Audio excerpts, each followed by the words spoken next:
Profesora, muchas gracias por aceptar la invitación. Estamos con Maribel Gordón, ex candidata a presidenta de la República, pero también miembro de Frenadeso. Ellos han sido una de las personas, uno de los grupos que más ha luchado contra la destrucción de la seguridad social en Panamá. Algo está ocurriendo en este momento. ¿Qué está ocurriendo? Cuéntenos, profesora.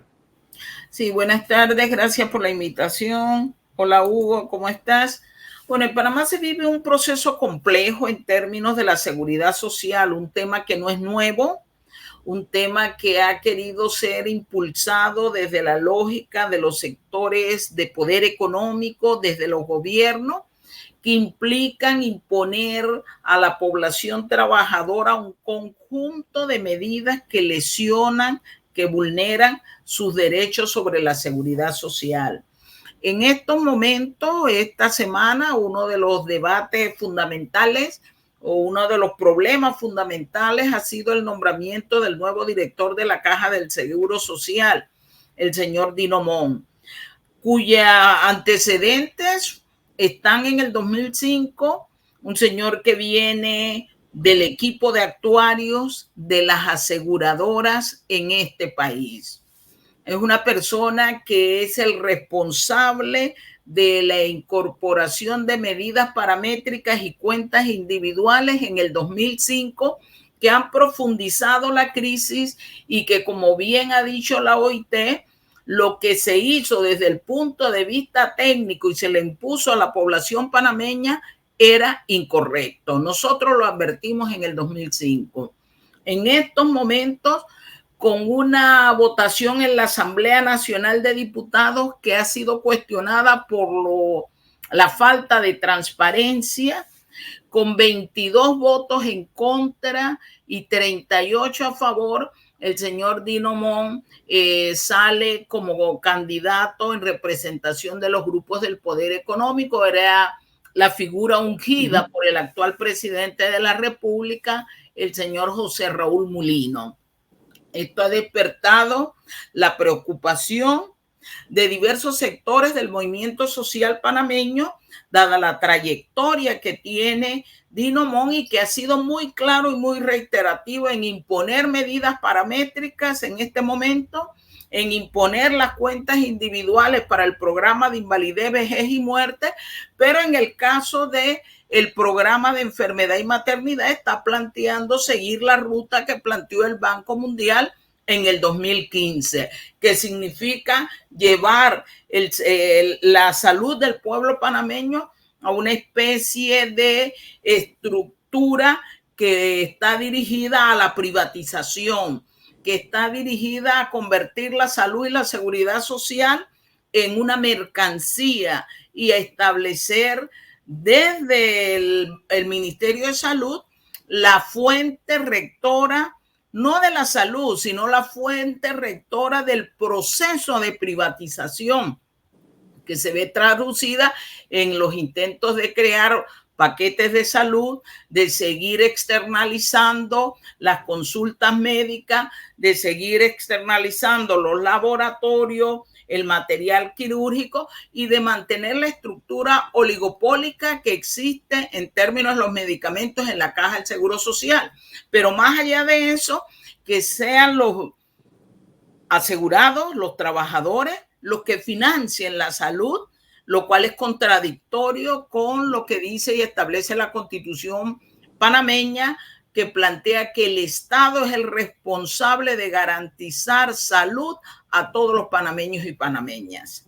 Es el presidente Mulino el que dice que la solución va a tener que salir del bolsillo de todos los panameños, pero no hace mención casualmente de que muchos de esos panameños, que son los empresarios, no han pagado cuota obrero patronal a pesar de que en muchos casos las cobran, ¿sí? ¿Por qué no se habla de ese tema como parte de la crisis del seguro? Fíjate que es uno de los temas que también ha causado molestia por lo irrespetuosa que es esa afirmación de que todos tenemos que sacrificarnos, de que todos tenemos que poner plata, que todos tenemos que generar un aporte a la Caja del Seguro Social. Nosotros queremos señalar que históricamente el único sector que ha sido sacrificado, que ha aportado, es la clase trabajadora.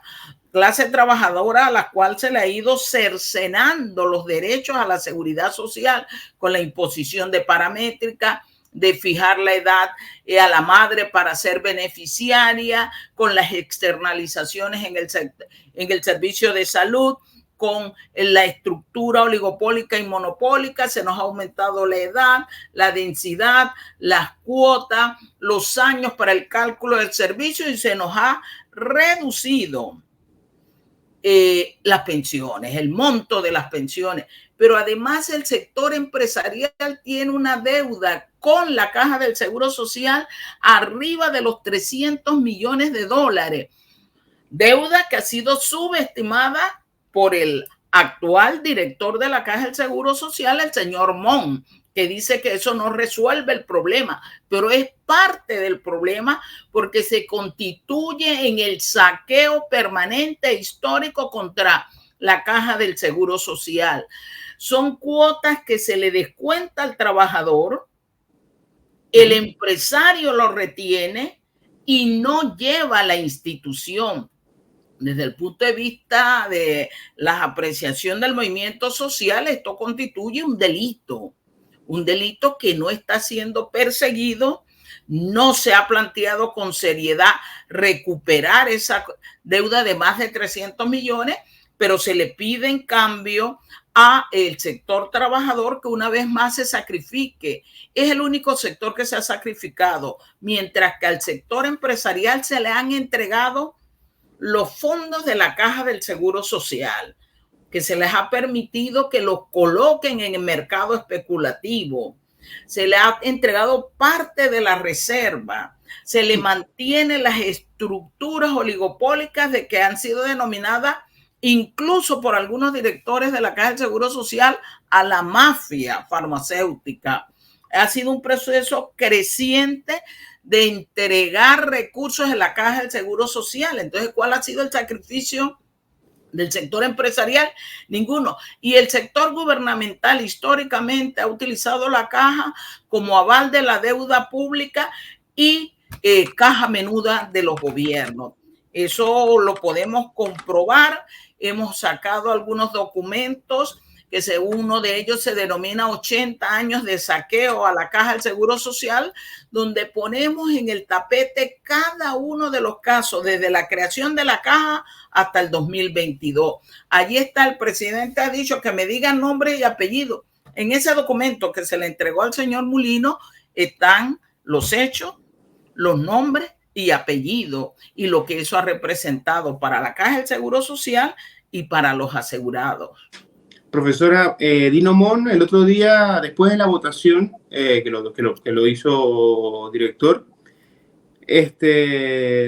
habló un poco acerca de lo que los jóvenes tienen que agradecer a esas reformas del año 2005, ¿sí? Pero yo quisiera que la gente entendiera también un poco lo que pasó después de 2005 con los sistemas de jubilación en Panamá, porque había un sistema solidario, que hay uno ahora de cuotas de individuales, ¿sí? Entonces, ajá. No, lo que te iba a decir que esa es parte de su discurso, pero en la Asamblea de Diputados dijo que, porque él fue el artífice de esa reforma, el que llevó a nombre de la CONET la sustentación técnica de esa reforma, dijo, bueno, que él era un chiquillo de 35 años, queriendo dejarse en el tapete de que era joven, inexperto, pero es el responsable y le ha costado a los panameños. ¿Qué es lo que se hizo en ese momento que ha sido considerado un exabrupto desde el punto de vista técnico? Cerraron el programa de beneficios definidos, es decir, lo que conocemos como sistema solidario. Y lo cerraron porque a partir del 2008 impidieron que los trabajadores ingresaran a este sistema. Con ello se va la principal fuente de financiamiento que tiene el programa de invalidez, vejez y muerte en el sistema solidario, que son las cuotas. Crean por el otro lado las llamadas cuentas mixtas, que tiene una parte de solidaria que es hasta los $500. El diferencial salarial pasa a una cuenta individual. Este programa también se ha señalado por parte de los organismos internacionales que va a vivir la misma suerte del programa solidario. Y esto se debe a que su lógica ha estado permanentemente en las paramétricas. Las paramétricas son recurrentes, cada vez exigen más a la clase trabajadora. Lo que sí salva en las cuentas individuales es el sector de las administradoras de fondos de pensiones, que obtienen ganancias extraordinarias porque las pensiones son indefinidas, son bajas. Hasta el momento se plantea, están alrededor de un 20-30% y con una tendencia a disminuir por los parámetros que se le siguen sumando a los parámetros que ya tiene la seguridad social desde el punto de vista institucional.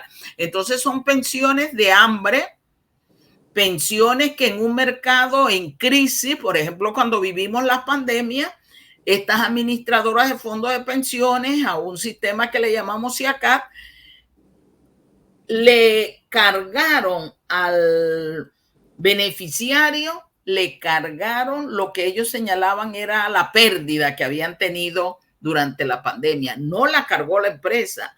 Además de eso, los registros en otras partes del mundo es que son empresas que se declaran a veces en quiebra, que su lógica está en pagar la menor pensión el menor tiempo.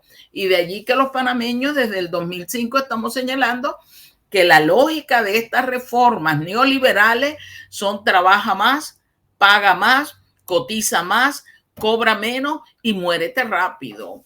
Esa es la estructura de funcionamiento, una estructura que se ha impuesto en otros países y no ha funcionado. Estoy tratando de acordarme de un empresario que una vez tuvo un debate con Saúl Méndez en un canal de televisión, que él decía que el panameño era muy berraco, porque él quería jubilarse temprano, ¿no? Es que se me va el nombre, pero era uno de estos de los defensores de siempre, casualmente directivo del diario La Prensa y de otras tantas empresas en Panamá. En Panamá se está tirando lo que dicta la lógica neoliberal a nivel mundial, de que los trabajadores hay que extraerle cada vez más. O sea, si un trabajador puede trabajar hasta los 70, porque llegué el otro día a encontrarme con un economista que decía, hay gente que a los 70 años todavía está entera. O sea que el trabajador tiene que trabajar ya cuando no dé más. O sea, no puede disfrutar el resto de su vida más allá del trabajo. Sí, la lógica de ellos es del trabajo a la tumba. Porque, por ejemplo, el señor Dino Mon expresó que las mujeres a los 57 años todavía estábamos enteras. Y el racionamiento que hacemos las mujeres, ¿y qué quieren? Que vayamos deterioradas, que no tengamos calidad de vida en el momento de pensionarnos. Pero además, el sistema de seguridad social no surgió como un mecanismo de lo que ellos quieren denominar ahora que los panameños tenemos que ahorrar. El que quiere jubilarse con una pensión adecuada tiene que ahorrar y por eso la cuenta se divide en cuentas individuales a cada cual. La lógica es que el nivel salarial no alcanza al panameño para ahorrar.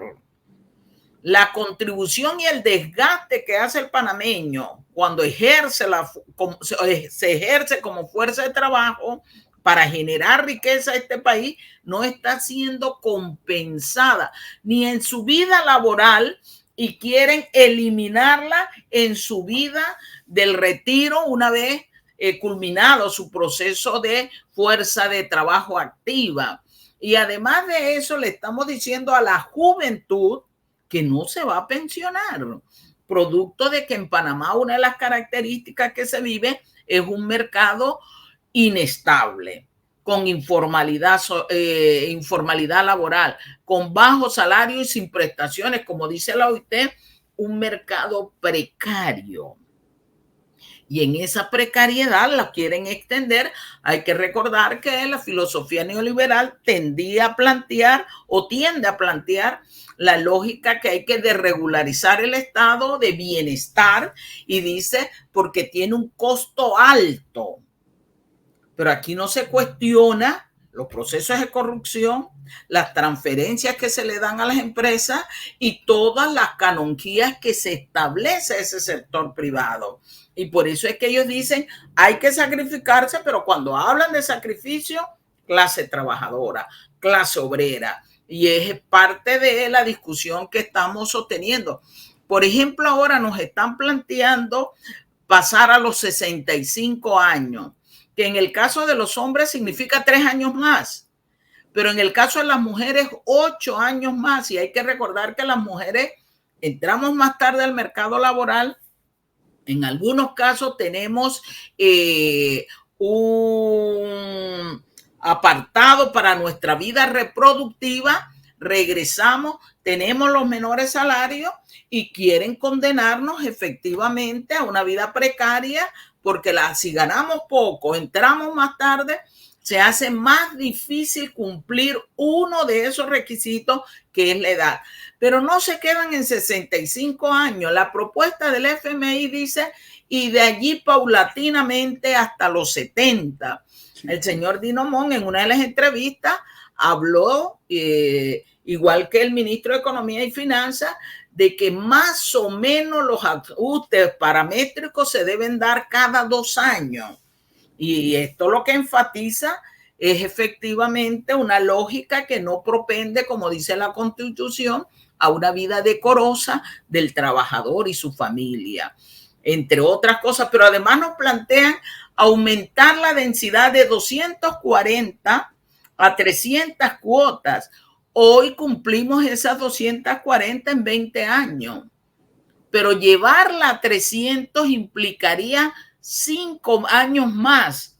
Y en un mercado inestable igualmente peligra la posibilidad de alcanzarla. Pero en Panamá hay un grupo significativo de panameños que no cotiza 12 cuotas al año, sino que el promedio, según la Caja de Seguro Social, era de 9 y hoy se habla de 7 cuotas anuales. Prácticamente se pone en riesgo la probabilidad de tener acceso a la pensión. Profesor, hay algo que no se cuestiona, y a lo mejor es economía tonta, ¿sabe? No, pero creo que es una cuestión matemática. Ustedes cada vez que se sientan en la mesa de salario mínimo a discutir el salario, es un problema con los empresarios para que entiendan que el salario mínimo no alcanza para nada en Panamá. Así más allá del tema de la informalidad que existe en Panamá, de cuánta gente devenga el salario mínimo, etcétera, ¿no?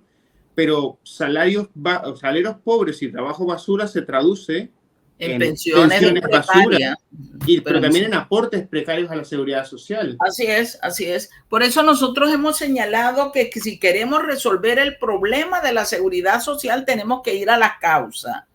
Y en las causas hemos establecido, uno, el modelo económico. Es un modelo concentrado en algunas actividades que incluso no generan empleo significativo, que es uno de los problemas que tenemos hoy. No se genera empleo digno, se está generando es informalidad laboral, inestabilidad. Otro problema que hemos señalado como estructural que tenemos que atender, el carácter del mercado laboral y los salarios, porque de ello depende la Caja de Seguro Social, la robustez, la salud de los ingresos de la Caja del Seguro Social. Y si la mayoría de la población devenga salarios promedio de 700 o menos y quieren rebajar la tasa básica de reemplazo de 60 a 40, la pensión es una pensión de hambre en uno de los países o en una de las ciudades en donde el costo de vida es elevado. Entonces hemos hecho ese señalamiento y lo otro decimos hay que atender los abusos contra la Caja. La Caja ha venido saqueada de 80 años, el 22 y estamos en el 24, ya tendríamos que hablar de 82 años de saqueo a una institución que es una institución de seguridad social, no una empresa privada, que es una institución pública, que es una institución que debe promover su autonomía, la solidaridad, para garantizar efectivamente que se cumple el rol de la seguridad social. ¿Y cuál es el rol de la seguridad social? Desde el punto de vista económico, tiene que ver con la redistribución de los ingresos y la riqueza, que cada vez en Panamá La inequidad social es más profunda. Somos uno de los países más inequitativos del mundo. Y profesora, y no solamente estamos hablando de jubilaciones, estamos hablando de muchísimas cosas como la obtención de una medicina básica, medicamentos básicos, o un trabajador que se fractura, por ejemplo, y no puede trabajar, que cuente con ese respaldo. Y sin embargo, todo ese sistema de pensiones, y también incluso el sistema de medicamentos y de salud como tal, está en peligro. O sea, pero Así es. estamos hablando, usted lo mencionaba, ¿no? Del saqueo a la caja de seguro social con tercerizaciones, de también el tema de las farmacéuticas, de cómo están saqueando la caja de seguro social, cómo también han creado un desabastecimiento dentro para generar también negocio fuera con los medicamentos. Se habla muy poco de ese sector empresarial que saquea la caja de seguro social, no solamente con el tema de las cuotas obrero patronal, sino con todo el negocio que tienen alrededor de ellos. Así es. En el programa de enfermedad y maternidad ellos hacen negocio duro y puro. Lo hacen con el material quirúrgico. Lo hacen cuando externalizamos servicio de laboratorio, de hospitalización. Lo hacen en el tema también de la compra de insumos médicos e instrumental, con el problema del abastecimiento de medicamentos. Entonces, para ello el programa de enfermedad y maternidad que pase a fusionarse con el MINSA y que el MINSA permita externalizar, privatizar esos servicios, les constituye todo un negocio. Hay que recordar que la Caja del Seguro Social es la institución más grande que tiene este país, pero que tiene un carácter social, que es el que se quiere olvidar, menospreciar. Y ahí es donde nosotros hemos hecho énfasis de la necesidad de atender las causas estructurales y entender que el tema de la seguridad social no es un tema de mercado, es un tema de bienestar humano, es un tema social. Y en esa magnitud, los gobiernos, el director de la caja tiene que estar claro, no puede venir con su lógica de una aseguradora que lo que busca es extraer la mayor ganancia posible. Y nosotros hemos vivido tanto en el sector de pensiones como en el de salud, cómo actúa una aseguradora. Y fíjate, es uno de los problemas que se tiene. En una aseguradora privada, tú puedes tener un servicio médico de salud, estar al día en tus cuotas, pero el día que requieres, si no tienes el copago famoso, no te atienden. Así tú vayas al día con las cuotas que se tienen que pagar. Eso es lo que quieren para este pueblo, pero además, ¿cuánta gente puede irse a ese nivel de atención privada? Nadie, pero es el sueño con lo que está pasando en el MINSA, pero también creo, profesora, que tiene que ver muchísimo, porque los que querían hincarle en diente a la seguridad social en 2005 fueron en muchísimos casos Banco General, todos los bancos, y querían administrar los fondos de la Caja de Seguro Social. Eso por un lado. Y por otro lado, que no piensa que hay también una intención, ¿no?, de promover estas jubilaciones privadas tipo Profuturo, por ejemplo, que hay sí, lo existe. Y sobre todo tomando en cuenta de dónde viene Dinomón, porque estamos hablando del sector privado que tiene intereses en que se promueva ese tipo de jubilaciones. Así es, en el 2005 ellos sienten que avanzaron el proceso de privatización y obtuvieron ganancias sustanciales, pero quieren ir a más. Claro. Y eso es lo que está imponiéndose como lógica en estas pretendidas reformas previsionales. Y es parte del problema que estamos enfrentando los sectores trabajadores en una relación mediática que también hay que denunciar por parte de los medios de comunicación social, que solo dan cobertura a una lectura, la oficial, la de privatización, las de paramétrica, y al movimiento social no le dan cabida para que exprese. El movimiento social tiene propuestas muy claras. Nosotros hemos creado esta, que es el rompecabezas de la Caja del Seguro Social, que es la propuesta del movimiento desde Frenadeso. Hay otros sectores que también tienen la suya. Todos coincidimos en que tenemos que regresar al sistema solidario. Es que funciona realmente, porque incluso en países como este, el sistema solidario sigue funcionando y es el que se sostiene. Así es. Uno se pregunta cuál es el interés de someter a este país a algo que ya fracasó en otras partes del mundo y que nos decía la propia OIT que hay un proceso de reversión, la gente regresando, porque nosotros tenemos que transitar por este calvario que solo beneficia a un grupo reducido, que son las administradoras de fondos de pensiones, que son las aseguradoras, los laboratorios privados, los grandes complejos hospitalarios privados, la farmacia, las distribuidoras de medicamentos. ¿Por qué transitar y poner a la mayoría de la población en ese dilema? Pero además nos están planteando generar en esta ocasión ya ningún tipo de solidaridad.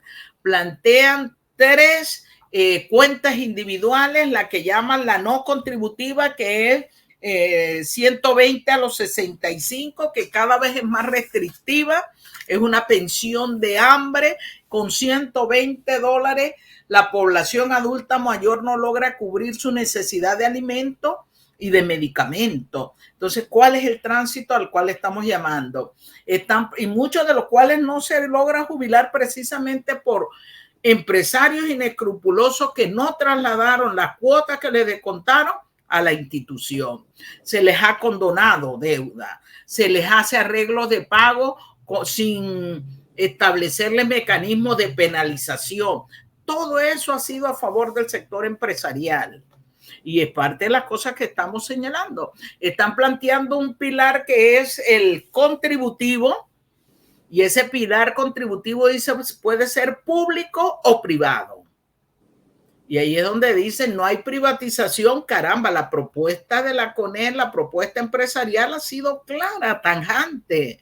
Quieren llevar a un sector atrayendo a sectores de capas medias, de profesionales, pero la realidad y la práctica es que esos sectores profesionales y capas medias tienen un tope. Y que esa seguridad desde el punto de vista privado no le genera, porque hoy día cuando la tasa básica de reemplazo en el sistema solidario es de 60, en el indefinido está en 40.